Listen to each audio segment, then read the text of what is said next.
Going forward from this day on, you are no longer a narcissistic abuse victim. You are a survivor. I'm sure that many of you probably heard the Serenity Prayer before, and though, yes, it is often used by recoveries for alcoholics or addicts, it also can apply to this situation as well, and I highly recommend learning it, and just kind of like a little reminder. So the saying goes, God, grant me the serenity to accept the things I cannot change, the courage to change the things I can, and the wisdom to know the difference. You can't change who they are. You can't change or undo the past and what's been done to you. However, you absolutely can change your mindset.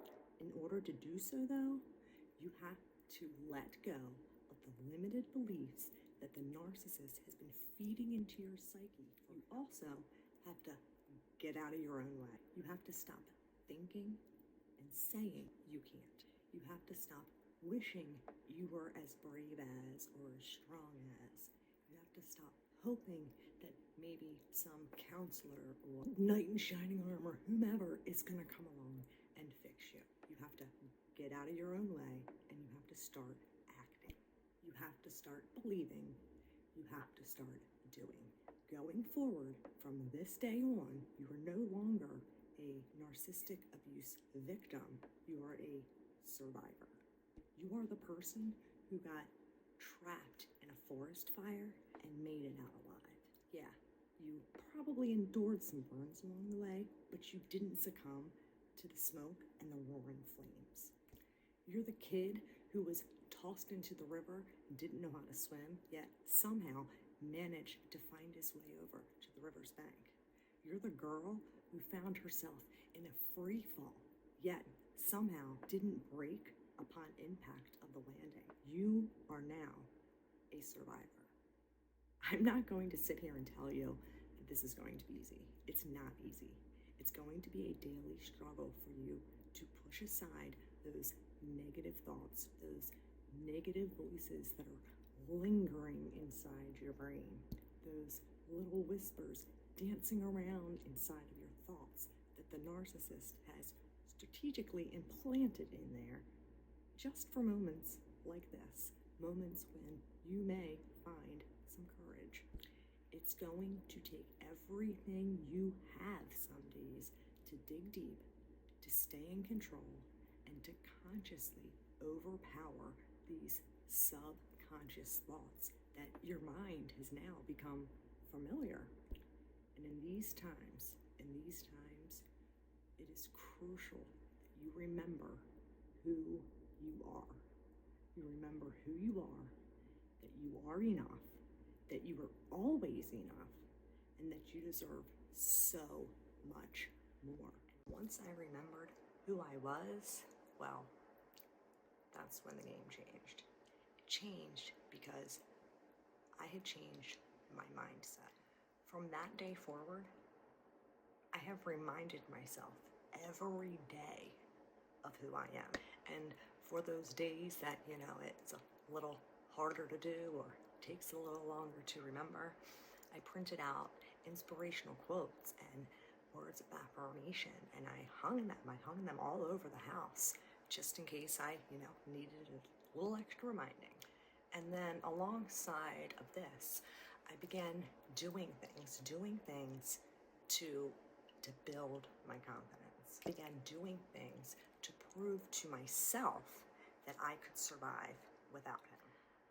I taught myself how to do electrical work, how to do plumbing, how to do various renovations throughout the house, how to use all sorts of power tools, how to frame windows, and eventually, before I knew it, I was building farm tables and mirrors and benches. I taught myself many things, and I did these things using nothing but my own two hands. And let me tell you, there's not many other things in this world that can boost your confidence quite like accomplishing something, achieving something that you've done with your own two hands, dependent upon nobody else but yourself. Now look, don't get me wrong. I'm not saying that you all need to run out there and start learning how to do electrical work and plumbing and making farm tables. I mean, it's awesome if you do. However, it doesn't matter what you do.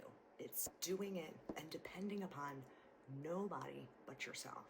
It's doing it with your own two hands. Whether it's teach yourself how to play an instrument that you've always wanted to play, or bake a cake that you think is like out of this world, or knit a blanket. Yeah, design the next spacecraft if that's what you desire. Like I said, it doesn't matter what you do. It's that you do it, and you do it to prove it to nobody but yourself that you can, that you're capable, and that you don't have to depend on anybody but yourself. And once you've accomplished that, pick another and accomplish that too.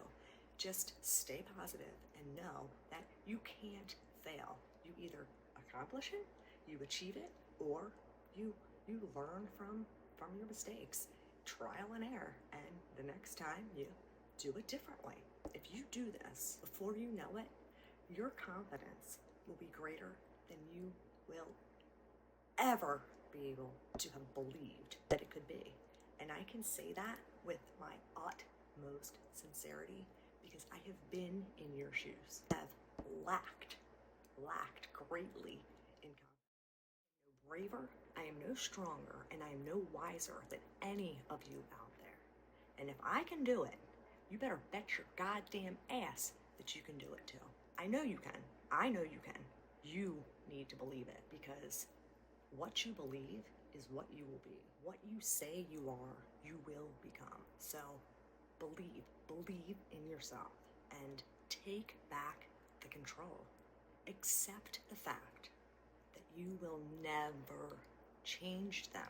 You will never fix them. You will never save them. Start focusing on the things that you can change, that you can save. You want to save somebody?